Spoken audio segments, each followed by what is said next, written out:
Okay. ఈ exports, imports వల్ల ముఖ్యంగా మనకి ఫారెన్ ఎక్స్‌చేంజ్ రిజర్వ్స్ లోపలికి వస్తా ఉంటాయి కంట్రీలోకి. అలాగే ఎఫ్‌డీఐస్, ఫారెన్ డైరెక్ట్ ఇన్వెస్ట్‌మెంట్ ఎవరైనా వచ్చినప్పుడు క్యాపిటల్ అకౌంట్‌లో పరంగా చూసుకుంటే ఫారెన్ ఎక్స్‌చేంజ్ రిజర్వ్స్ వస్తా ఉంటాయి. సో, అట్లాగా మనకి బ్యాలెన్స్ ఆఫ్ పేమెంట్స్ అనేది transactions, economic transactions with the world కాబట్టి మన ఇండివిడ్యువల్స్‌కి లోపలికి కంట్రీ లోపలికి foreign exchange reserves in the form of dollars అన్నీ వచ్చినప్పుడు వాళ్ళు ఏం చేస్తారు, ఆర్‌బీఐ బ్యాంక్స్ ఏజెంట్స్ ఉంటారు. ఈ ఫారెన్ ఎక్స్‌చేంజ్ తీసుకొని రూపీస్ ఇచ్చేవాళ్ళు ఉంటారు ఏజెంట్స్. ఆర్‌బీఐ కంట్రోల్‌లో. ఆర్‌బీఐ ఆథరైజ్డ్ డీలర్స్ అనమాట వాళ్ళందరూ. సో, ఆ రోజు మార్కెట్ రేట్‌లో ఉన్నదానికి కొంచెం కమిషన్ తీసుకొని ఇస్తా ఉంటారు. సో, అదొక మార్కెట్. సో, అల్టిమేట్‌గా ఏమవుతుంది అక్కడ ఫారెన్ ఎక్స్‌చేంజ్ రిజర్వ్స్ అనేవి ఆర్‌బీఐ దగ్గరికి వెళ్ళిపోతాయి. డాలర్స్ రూపంలో ఉన్నాయండి. సో, ఆ ఫారెన్ ఎక్స్‌చేంజ్ రిజర్వ్స్ గురించి ఇప్పుడు ఒకసారి చూద్దాం. ఫారెన్ ఎక్స్‌చేంజ్ రిజర్వ్స్ అనేసరికి ఒక్క డాలర్స్ మాత్రమే కాదు. Indian foreign exchange reserves include foreign currency assets, gold reserves, special drawing rights, reserve position with IMF. ఇలాగ 4 కాంపోనెంట్స్ ఉంటాయి మన ఇండియన్ ఫారెన్ ఎక్స్‌చేంజ్ రిజర్వ్స్‌లో. బాగా గుర్తుపెట్టుకోండి, ఇండియన్ ఫారెన్ ఎక్స్‌చేంజ్ అంటే not only dollars. Indian foreign exchange reserves అనేసరికి these 4 components will be constituted. ఈ 4 components కలిపితే మనం ఇండియన్ ఫారెన్ ఎక్స్‌చేంజ్ రిజర్వ్స్ అంటాం. Foreign exchange assets, currency assets ఇవి కరెన్సీ. ఫారెన్ కరెన్సీ అసెట్స్‌కి వచ్చేసరికి మోస్ట్‌లీ హెల్డ్ ఇన్ డాలర్స్. అలాగే అన్ని కంట్రీస్‌వి కూడా ఉంటాయి. If we are dealing with China, ఏదో చైనాది ఏదో ఉంటది. జపాన్ ఏదో యెన్, చైనాది రెన్ ఏదో ఉంటది. సో, అవి కూడా ఉంటాయి. If we are doing trade. Maximum world currency అంతా డాలర్స్‌లో ఉంటది కాబట్టి ఎక్కువ డాలర్స్‌లో ఉంటాయి అంటున్నారనమాట. Mostly held in dollars. తర్వాత గోల్డ్ రిజర్వ్స్. స్మాల్ గోల్డ్ రూపంలో ఉంటది. గోల్డే. స్పెషల్ డ్రాయింగ్ రైట్స్ అనేసరికి దీన్ని వైట్ గోల్డ్ అని కూడా అంటారు. లేకపోతే పేపర్ గోల్డ్ అని కూడా అంటారు. Paper gold, sorry white gold కాదు, పేపర్ గోల్డ్ అలా. ఇక్కడ ఏంటంటే ఐఎంఎఫ్ మెంబర్ నేషన్స్ అందరికీ కూడా ఒక కోటా అలా ఉంటుందన్నమాట. ఆ కోటా ప్రకారం ఎస్‌డీఆర్స్ ఇస్తారు. వాళ్ళకున్న జీడీపీ పరంగా వాళ్ళకున్న కంట్రీ యొక్క కోటా, వాళ్ళు ఎంత అమౌంట్ ఐఎంఎఫ్‌లో ఆ అకౌంట్ మెయింటైన్ చేస్తున్నారు ఎట్సెట్రా, ఎట్సెట్రా అలాగా కొన్ని బేస్ చేసుకొని ఒక్కొక్క కంట్రీకి ఒక కోటా ఉంటుంది. It's like a paper. So, దాన్ని బేస్ చేసుకొని కూడా ట్రేడ్ నడిపించుకోవచ్చు అవసరమైతే. సో, వాటిని special drawing rights of IMF అంటారు. ఎస్‌డీఆర్స్, పేపర్ గోల్డ్. ఇంకొకటి రిజర్వ్ ట్రాన్స్ విత్ ఐఎంఎఫ్ అని ఉంటుంది. ఇది కూడా ఒక రకంగా సేమ్ అనుకోవచ్చు. బట్ రిజర్వ్ కాంపోనెంట్ అనేసరికి ఏంటంటే member country quota with IMF that is in the form of gold or foreign currency. ఇది పేపర్, ఇది gold or foreign currency. The reserve tranche is basically emergency account that IMF members can access at any time. ఇంకా ఎమర్జెన్సీలో ఇది వాడతారు. ఇంకా reserve tranche with IMF. These also constitute foreign exchange reserves. So, ఈ విధంగా ఈ 4 components foreign currency assets అంటే వేరే కంట్రీస్ డబ్బులు, gold reserves, special drawing rights, reserve position with tranche. ఇవి Indian foreign exchange reserves.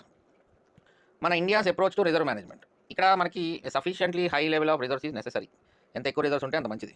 To ensure that even if there is a prolonged uncertainty, ఏదైనా uncertainty ఉంది world మార్కెట్లో, then the reserves can cover the liquidity of risk.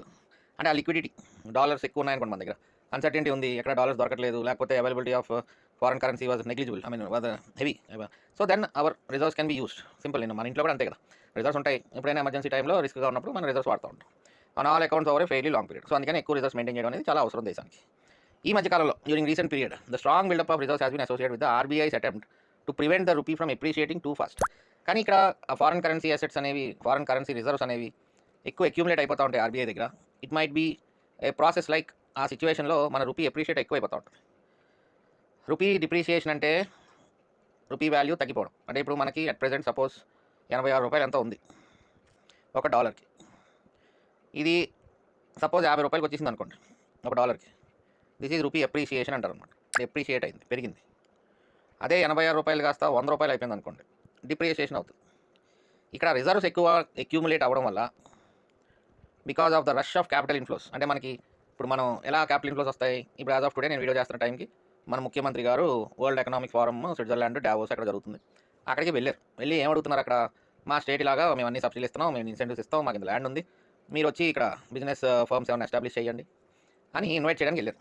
So, వాళ్ళు ఆ capital పట్టుకుని వస్తారు వేరే country వాళ్ళు. క్యాపిటల్ అంటే ఏంటి, డాలర్స్ ఫ్రమ్ వేరియస్ సోర్సెస్ కంట్రీలోకి వస్తుంది. వాళ్ళు వచ్చారు ఒక ఇప్పుడు ఫర్ ఎగ్జాంపుల్ ఆర్సిలర్ మిట్టల్ వీళ్ళందరూ, జపాన్ నిప్పన్ వాళ్ళు వీళ్ళందరూ వచ్చి స్టీల్ ప్లాంట్ పెడుతున్నారు. స్టీల్ ప్లాంట్ అంటే ఎంత, 10,000 కోట్ల పైన ఉంటుంది మాట. 10,000 కోట్లు అంటే చాలా వేసుకోండి ఒక డాలర్స్ లోపల. ఆ డాలర్స్ లోపలికి వస్తున్నాయి. ఆ డాలర్స్ ఇక్కడ వచ్చి లేబర్కి ఇస్తే డాలర్ తీసుకోడు కదా. ఆ డాలర్స్ అని ఏం చేయాలి, ఆర్బీఐకి వెళ్ళిపోవాలి. ఆర్బీఐ రూపీస్ లోపల రిలీజ్ చేస్తుంది.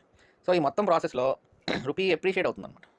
రూపీ వాల్యూ పెరిగిపోతుంది. అంటే రూపీ వాల్యూ ఎప్రిసియేషన్ అంటే ఆ డిప్రిసియేషన్ ఎప్రిసియేషన్ని మీరు ఎక్స్పోర్ట్ పరంగా బాగా ఆలోచించుకోండి. ఆ పదం యొక్క అటు ఇటు కన్ఫ్యూజ్ అవుతాం. ఇప్పుడు 86 రూపాయలు ఉన్న ఒక డాలర్కి 86 రూపాయలు ఉంది. If it becomes 50 rupees, then we can say that rupee was appreciated. అదే 86 రూపాయలు ఉన్న రూపీ 100 రూపాయలు అయింది అనుకోండి, రూపీ డిప్రిషియేట్ అయిపోయింది అంటారు. ఈ రూపీ డిప్రిషియేట్ అయితే ఎవరికి మంచిది, ఎక్స్పోర్టర్స్కి మంచిది. మన దేశానికి ఎక్స్పోర్ట్స్ ఎక్కువ వెళ్తాయి బయటికి, ఎందుకంటే రూపీ వస్తువులు ఎక్కువ ఇస్తాం ఈ 100 రూపాయలకి. అదే 50 రూపాయల యాప్లు అనుకోండి, ఒక యాప్లో వస్తుంది అడికి ఎక్స్పోర్ట్ చేసుకుంటే. ఒక మ్యాంగో. అదే ₹100 అయిపోయింది అనుకోండి, 2 మ్యాంగోలు వస్తాయి కదా వాడికి. ఒక డాలర్ తీసుకొచ్చాడు, మన ఎక్స్‌పోర్టర్‌ని అడిగాడు. మన ఎక్స్‌పోర్టర్‌ని అడిగినప్పుడు రూపీ అప్రిషియేట్ అయ్యి కూర్చుంది ఇక్కడ. ₹50 ఉంది మార్కెట్‌లో. మనకి డాలర్‌కి ₹50 ఉంది. సో ఇక్కడ ఎన్ని వస్తాయి ఆడికి? మన దగ్గర కొనుక్కుంటే మ్యాంగో ఒకటే వస్తుంది. అదే రూపీ డిప్రిషియేట్ అయింది, ₹100 అయింది. 2 మ్యాంగోలు వస్తాయి ఆడికి. అందుకని ఏం చేస్తాడు? డిప్రిసియేషన్లో ఉన్న దేశానికి వెళ్తాడు. 2 వస్తువులు వస్తాయి ఆడికి. అక్కడ ఎప్పుడైతే ఈ క్యాపిటల్ ఇన్ఫ్లోస్ వల్ల మన కంట్రీ లోపలికి వచ్చి the swelling tide of dollars has lifted the rupee substantially. ఎందుకంటే the dollars are not being adequately absorbed in the economy because of sluggish imports and capital controls. అంటే ఇప్పుడు ఏమవ్వాలి? అసలైతే మనకి క్యాపిటల్ ఇన్ఫ్లోస్ వచ్చినాయి డాలర్స్ రూపంలో. ఇది ఆర్బీఐకి వెళ్ళిపోయింది. ఆర్బీఐ ఏం చేసింది? రూపీల వయసులో ఇచ్చేసింది వీళ్ళకి. సో రూపీలన్నీ ఇక్కడ మనకి బయటకు వచ్చినాయి మార్కెట్లోకి. అట్ ద సేమ్ టైం ఈ డాలర్ ఆర్బీఐ దగ్గరికి వెళ్ళిపోయింది కదా, మళ్ళీ ఈ డాలర్ ఇక్కడే ఉండిపోకుండా it must go to imports. Import లోపల మళ్ళీ డాలర్ బయటకు వెళ్ళిపోవాలి. అంటే ఇక్కడ ఎవరైనా ఒక ఇంపోర్టర్ వచ్చి మళ్ళీ డాలర్ తీసుకుని ఆర్బీఐ దగ్గర మళ్ళీ ఈ డాలర్ని బయటికి పంపించేసి సరుకులు తీసుకురావాలి. సో అట్లాగా జరిగితే మీకు ఒక మార్కెట్ స్టేబుల్గా ఉండి రూపీ అప్రిషియేట్ అవ్వకుండా డిప్రిషియేట్ అవ్వకుండా ఒక స్టాండర్డ్గా ఉంటుంది. కానీ ఎప్పుడైతే ఆర్బీఐ దగ్గర డాలర్స్ అక్యూములేట్ అయిపోతున్నాయో రూపీ ఇంప్రిషియేట్ అవ్వడం మొదలు పెడుతుంది. అంటే రూపీ 86 వస్తా 80కి 50కి వస్తూ ఉంటుంది. అది కూడా మంచిది కాదు. Because a strong rupee would adversely affect the competitiveness of Indian export severely. So ఎప్పుడైతే ఆర్బీఐ దగ్గర రిజర్వ్స్ రూపంలో డాలర్స్ ఎక్కువ అక్యూములేట్ అయిపోతున్నాయో, న్యాచురల్గా రూపీస్ మార్కెట్లోకి వచ్చినాయో, తద్వారా రూపీ అప్రిషియేట్ అవుతూ ఉంటుంది. ఆ డాలర్స్ అనేవి ఉండిపోకూడదు అలాగా. ఆ డాలర్స్ మళ్ళీ మార్కెట్లోకి వెళ్ళిపోతే మన రూపీ వాల్యూ ఒక స్టేబుల్గా ఒక రేషియో నడుస్తూ ఉంటుంది మార్కెట్ పరంగా. $1 is equal to 86. It shouldn't be sudden ₹50 పడిపోకూడదు వెంటనే. కానీ ఇక్కడ సడన్గా వచ్చేస్తున్నాయి కదా డాలర్స్ క్యాపిటల్ ఇన్వెస్ట్మెంట్ రూపంలో. దానివల్ల ఏమవుతుందంటే సడన్ ఎప్రిషియేషన్ జరుగుతూ ఉంటుంది. ఈ సడన్ ఎప్రిషియేషన్ జరగడం వల్ల it adversely impacts the competitiveness of Indian exports. అందుకని ఏం చేస్తుందంటే ఆ డాలర్స్ని రూపీ అప్రిషియేట్ అవ్వకుండా ఆ డాలర్స్ ఇంకా తీసుకుంటుంది లోపలికి. So the RBI has intervened excessively in the foreign exchange market from time to time to prevent rupee from appreciation too fast. దీంతో ఏం చేస్తుందంటే ఇంకా డాలర్స్ కొనేస్తుంది from time to time, preventing rupee from appreciating too fast and sold rupees in return.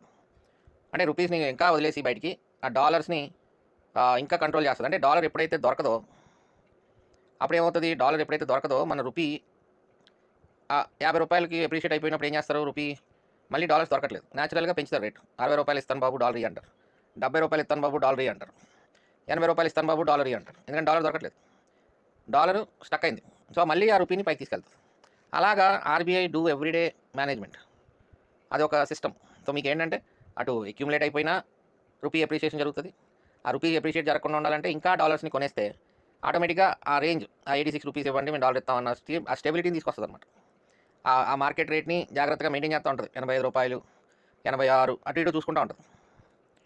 ఒకవేళ తగ్గించాలనుకున్నా RBI తగ్గించగలదు. ఒకేసారి మొత్తం డాలర్లను వదిలేసింది అనుకోండి, అప్పుడు డాలర్ తక్కువ రేటు దొరుకుతూ ఉంటుంది. అప్పుడు మళ్ళీ మన రూపీ మళ్ళీ అప్రిషియేషన్ వచ్చేస్తుంది. అలాగా ఆ బ్యాలెన్సింగ్ యాక్ట్ చేస్తూ ఉంటుంది అనమాట. RBI has intervene in the foreign exchange market. అంటే రెండింటిలోనూ రూపీ కొనడమే, రూపీ స్టాక్ బయటకు వచ్చేయడం అనేది ఆ డౌట్ రావచ్చు మీకు. బట్ దట్స్ ఎ మేనేజ్మెంట్, అది it's an exchange rate management. అది నెక్స్ట్ వీడియోలో మీకు మళ్ళీ ఎక్స్చేంజ్ రేట్ పాలసీలో మళ్ళీ క్లియర్గా కొంచెం ఇంకా మళ్ళీ జాగ్రత్తగా చెప్తా. జాగ్రత్తగా ఇన్ ద సెన్స్ మళ్ళీ ఇంకొకసారి చెప్తా.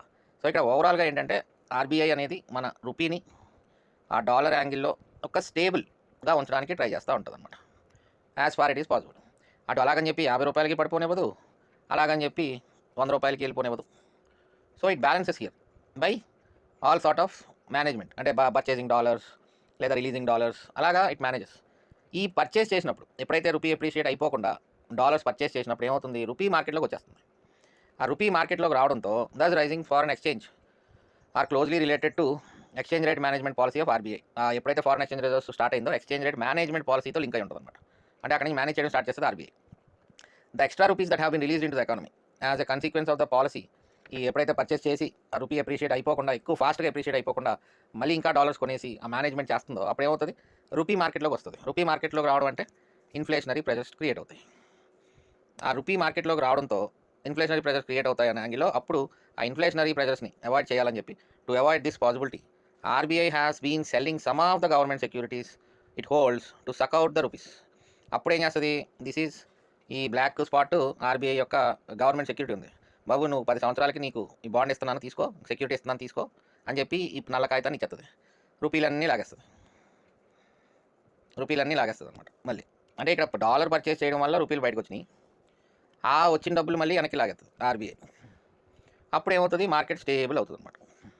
ఈ దగ్గర ఈ కాగితం ఉంటుంది అంతే, సెక్యూరిటీ 10 ఏళ్ళకి ఇంత ఇంట్రెస్ట్ ఇస్తాం, ఆర్బీఐ దగ్గరికి మళ్ళీ డబ్బులన్నీ వచ్చేసినాయి, డాలర్స్ ఉన్నాయి. So it manages, it's like an exchange rate management.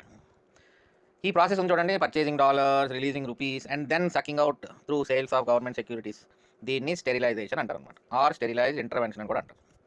Okay, this entire process of purchasing dollars, releasing rupees and then sucking them out through sales of government securities is called sterilisation. అదండి పరిస్థితి. So which among the following has the largest share of foreign exchange reserves అంటే మనకి foreign currency assets రూపంలో ఎక్కువ డబ్బులు, dollars రూపంలో ఎక్కువ ఉంటాయి అనమాట. మిగతా అన్నిటికంటే కూడా వెరీ లార్జ్, మిగతా అన్నీ తక్కువ ఉంటాయి. ఫారెన్ కరెన్సీ అసెట్స్ అన్న దాంట్లో in the sense mostly in the form of dollars it will be more, ఎక్కువ ఉంటుంది, లార్జెస్ట్ షేర్ ఉంటుంది అనమాట. Which one of the following groups of items is included in India's foreign exchange reserves? Simple question. Foreign currency assets, gold holdings and SDR. ఇంకా ఇక్కడ ఏమి miss అయింది? Foreign reserve ట్రాన్స్ ఒకటి miss అయింది అంతే. మూడు ఇచ్చాడు. రిజర్వ్ ట్రాన్స్ అనేది ఒక లైట్గా పెడతారు, మనల్ని కన్ఫ్యూజ్ చేయాలంటే అది వదులుతాడు క్వశ్చన్. లేదంటే మాత్రం ఎక్కువగా మన రిజర్వ్స్, ఫారెక్స్ రిజర్వ్స్ అనేవి foreign currency assets plus gold plus SDRs ముఖ్యంగా. In addition reserve tranche with IMF కూడా one of the component. So this is about foreign exchange reserves. Next video will be about exchange rate policy. ఈ exchange rate policy అసలు ఎక్కడి నుంచి ఎలా start అయింది ఏంటి అని ఒకసారి చూద్దాం.